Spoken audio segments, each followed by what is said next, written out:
வணக்கம் நண்பர்களே, நான் தான் உங்கள் பிரபின் கன்னியாகுமரியிலேருந்து பேசுகிறேன். இன்றைக்கி நம்ம என்ன வீடியோ பார்க்க போகிறோம்னு சொன்னால், உங்களுடைய ஆதார் அட்டையில் உங்களுடைய முகவரியை இனி எளிதாகவே மாற்றம் செய்யலாம்.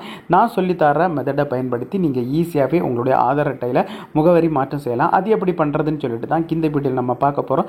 ஸோ அதனால் இந்த வீடியோ நீங்கள் ஸ்கிப் பண்ணாமல் கடைசி வரைக்கும் பாருங்கள். இதே மாதிரி பயனுள்ள வீடியோலாம் தொடர்ந்து நம்ம சேனலில் வந்துட்டு இருக்கோம். ஃபஸ்ட் டைம் நீங்கள் நம்ம சேனலில் பார்க்குறீங்கன்னா சப்ஸ்கிரைப் பண்ணி சப்போர்ட் பண்ணுங்கள். வாங்க ஃப்ரெண்ட்ஸ், நம்ம வீடியோக்குள்ளே போகலாம். பார்த்தீங்கன்னா உங்களுடைய மொபைலில் ஏதாவது ஒரு ப்ரௌசர் ஓப்பன் பண்ணிடுங்க. நான் கூகுள் குரோம் ஓப்பன் பண்ணிடுறேன். சர்ச் பாக்ஸில் நீங்கள் கரெக்டாக டைப் பண்ணிடுங்க myAadhar.uida.gov.in அப்படியே டைப் பண்ணி சர்ச் கொடுத்துங்க. சர்ச் கொடுத்தா இந்த மாதிரி தான் ஒரு பேஜ் வரும். இதில் பார்த்தீங்கன்னா ஃபஸ்ட் ஒரு ஆப்ஷன் பாருங்கள், myAadhar.uida.gov.in அந்த ஆப்ஷனை கிளிக் பண்ணிடுங்க. நான் கிளிக் பண்ணியாச்சு. கிளிக் பண்ணால் உங்களுக்கு இன்னொரு பேஜுக்குள்ளே தான் போகும். இதுதான் அதனுடைய மெயின் பேஜ். இதில் பார்த்தீங்கன்னா உங்களுக்கு லாகின் சொல்லிட்டு ஒரு ஆப்ஷன் கொடுத்துருப்பாங்க. ஸோ இந்த ஆப்ஷனை நீங்கள் கிளிக் பண்ணிடுங்க. நான் கிளிக் பண்ணுறேன். கிளிக் பண்ணியாச்சு. கிளிக் பண்ண பிறகு உங்களுக்கு இன்னொரு பேஜுக்குள்ளே போகும்.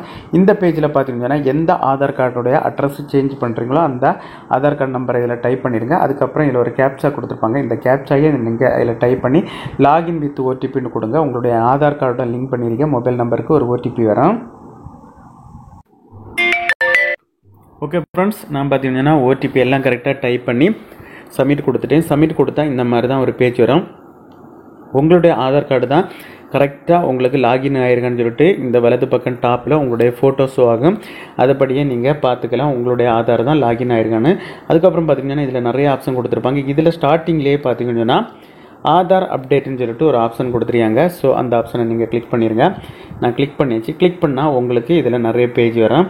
இதில் பார்த்தீங்கன்னா உங்களுக்கு ரெண்டு ஆப்ஷன் கொடுத்துருப்பாங்க. Update Aadhaar online head of family based address அப்டேட்னு சொல்லிட்டு கொடுத்துருக்கேன். ஸோ அதுக்கு கீழே நீங்கள் ஸ்க்ரோல் பண்ணிட்டீங்கன்னா இதில் ப்ராசஸ் கொடுத்துருப்பாங்க. ஃபஸ்ட்டு ப்ராசஸ் உங்களுடைய document required validity proof address your நேமோட வரணும். அதுக்கப்புறம் ப்ராசஸிங் ஃபீஸ் பார்த்தீங்கன்னா 50 ரூபா வரும்.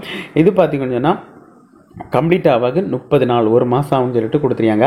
அதுக்கப்புறம் பார்த்தீங்கன்னா கீழே ஸ்க்ரோல் பண்ணிங்கன்னா ஃபஸ்ட்டு பார்த்தீங்கன்னா இது நீங்கள் ஃபஸ்ட்டு டீட்டெயில்ஸ் உங்களுடைய அப்டேட் டீட்டெயில்ஸ், அதுக்கப்புறம் அப்லோட் டாக்குமெண்ட்டு, மேக் பேமெண்ட் மூணாவது, அடுத்து சேவ் எஸ்ஆர் நம்பர், அதுக்கப்புறம் verify document, send EID SMS, final approval, அடுத்தது இப்படி ஒரு 8 ஸ்டேஜ் கடந்து தான் இது உங்களுக்கு சாங்ஷன் ஆகும்.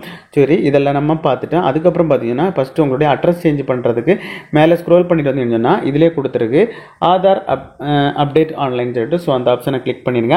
நான் கிளிக் பண்ணியாச்சு. கிளிக் பண்ணிவிட்டு கீழே நீங்கள் ஸ்க்ரோல் பண்ணிட்டு வந்தீங்கன்னா இதுக்கு முன்னாலே எல்லாம் பார்த்தீங்கன்னா name, date of birth, gender இது எல்லாமே நம்ம ஆன்லைன்லேயே மாற்றிக்கிறதுக்கான ஆப்ஷன் எனேபிள் பண்ணியிருந்தாங்க. இப்போ டிசேபிள் பண்ணிடுறாங்க. இதில் பார்த்தீங்கன்னா ஒன்று நீங்கள் மாற்றிக்கலாம். அட்ரஸ் நோ லிமிட், எத்தனை வாட்டி வேணுமே உங்களுடைய அட்ரஸ் சேஞ்ச் பண்ணிக்கலாம். அதனால் அந்த ஆப்ஷனை டிக் ஆகிருக்கு ப்ளூ கலரில். அதுக்கு கீழே நீங்கள் ஸ்க்ரோல் பண்ணிட்டு வந்தீங்கன்னா ப்ரொசீட் டு ஆதார் அப்டேட்னு சொல்லிட்டு ஒரு ஆப்ஷன் இருக்குது. ஸோ அந்த ஆப்ஷனை கிளிக் பண்ணிடுங்க. நான் கிளிக் பண்ணியாச்சு. கிளிக் பண்ணால் உங்களுக்கு இந்த மாதிரி தான் ஒரு பேஜ் வரும். இதில் ஆல்ரெடி இருக்கிற உங்களுடைய அட்ரஸ் டீட்டெயில்ஸ் எல்லாமே ஷோ ஆகும். தமிழில் இங்கிலீஷில் ஷோ ஆகும். அதுக்கப்புறம் பார்த்தீங்கன்னா நீங்கள் புதுசாக எந்த அட்ரஸ் கொடுக்குறீங்களோ அந்த அட்ரஸ் டீட்டெயில்ஸ் எல்லாமே இதில் கரெக்டாக டைப் பண்ணிடுங்க. தமிழில் இங்கிலீஷ்லையும் டைப் பண்ணிவிட்டு கீழே நீங்கள் ஸ்க்ரோல் பண்ணிவிட்டு வாங்க.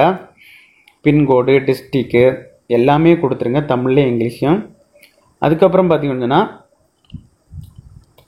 அப்லோடுன்னு சொல்லிட்டு கேட்டிருக்கு. அந்த ஆப்ஷனை கிளிக் பண்ணி இதுக்கு என்னெல்லாம் டாக்குமெண்ட்டு தேவையோ அதை நீங்கள் அப்லோடு பண்ணணும்.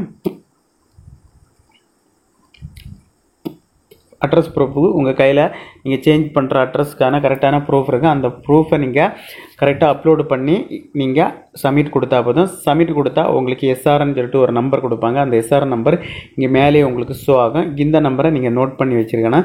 பண்ணிவிட்டு அதுக்கப்புறம் பார்த்தீங்கன்னா ஆன்லைன்லேயே பேமெண்ட் கேட்க நீங்கள் ஜிபேயோ, யூபிஐ அல்ல நெட் பேங்க் ஏதாவது யூஸ் பண்ணி debit card, credit card use பண்ணி நீங்கள் ஒன்ஸ் பேமெண்ட் பண்ணிட்டீங்கன்னு சொன்னால் ஒரு 30 நாளைக்குள்ளால் உங்களுடைய டீட்டெயில்ஸ் எல்லாமே அவங்க செக் பண்ணிவிட்டு எல்லாம் கரெக்டாக இருந்தால் உங்களுக்கு அந்த ப்ராசஸை கம்ப்ளீட் பண்ணி கொடுத்துருவாங்க. கம்ப்ளீட் பண்ணி கொடுத்தா ஆட்டோமேட்டிக்கலாகவே உங்களுடைய ஆதார் கார்டில் அட்ரஸ் சேஞ்ச் ஆகிடும். அதுக்கப்புறம் பார்த்தீங்கன்னா நீங்கள் புது ஆதார் கார்டு, அதாவது பிரிண்ட்டு பிபிசி கார்டு பிரிண்ட் நீங்கள் ஆர்டர் பண்ணாலே போதும், உங்களை அட்ரஸ் சேஞ்ச் ஆகி புது ஆதார் கார்டாக வரும் ஃப்ரெண்ட்ஸ். ஓகே ஃப்ரெண்ட்ஸ், இந்த வீடியோ பிடிச்சின்னு நம்புறேன். இந்த வீடியோ பிடிச்சிருந்தா ஒரு லைக் பண்ணுங்கள், உங்கள் ஃப்ரெண்ட்ஸ் ஷேர் பண்ணுங்கள். இந்த வீடியோவில் ஏதாவது டவுட் இருந்தால் கமெண்ட் செக்ஷனில் கமெண்ட் பண்ணி நான் கண்டிப்பாக ரிப்ளை பண்ணுறேன். இதே மாதிரி இன்னொரு நல்ல ஒரு வீடியோவில் சந்திக்க வர உங்களிடமிருந்து விடைபெறுவது உங்கள் பிரபி.